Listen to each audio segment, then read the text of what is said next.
I'm Peter Riley. I'm here to tell you about building rules for gaming battles, where you can design your own war game using a unique 7-step system.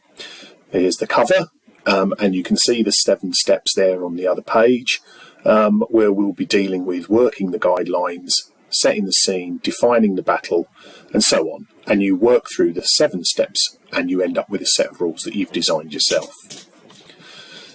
Here is the chapter and the contents. So you can actually see within each of the steps there is a series of things you have to do, or tasks you have to complete, or things you have to manipulate to get a set of rules that you want to make your own.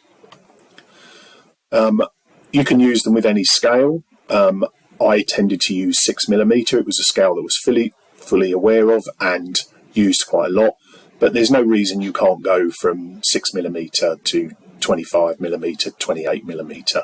It's up to you what you want. As I said, these are here to help you design a wargaming set of rules that will make them your own, and you can play with figures that suit you.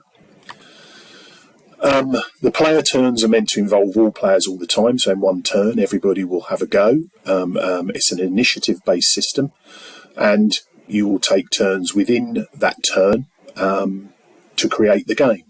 So you can move, you can fire, you can melee, and in some cases, if you want to, you take morale. You can have unit morale, you can have command morale, you can have HQ morale. We tend to use hexes because it's simpler and faster, especially if you're doing a game at a show. But there's no reason you can't decide to use a traditional old ruler-based game where you can actually measure it out and make the game your own. Here is a set of guidelines that we used to explain the parts of our game and why we were giving people different pluses and different benefits. So we'd have a modifier, we'd have an explanation of why we had that modifier, and then there's an explanation of why we actually took that route. So if you use this template, you can actually do that yourself. And here we have an order of battle for the American United Colonies Army that fought at Bunker Hill. And as you can see, it's quite detailed. It gives you exactly who's in command, what bases to have, how many infantry and how many artillery units were in the American forces at the time. And once you've written all those, you've created your rules, you've pulled everything together, you start playtesting. And here's a playtesting process that we use. We went through that a number of times to get the rules we wanted.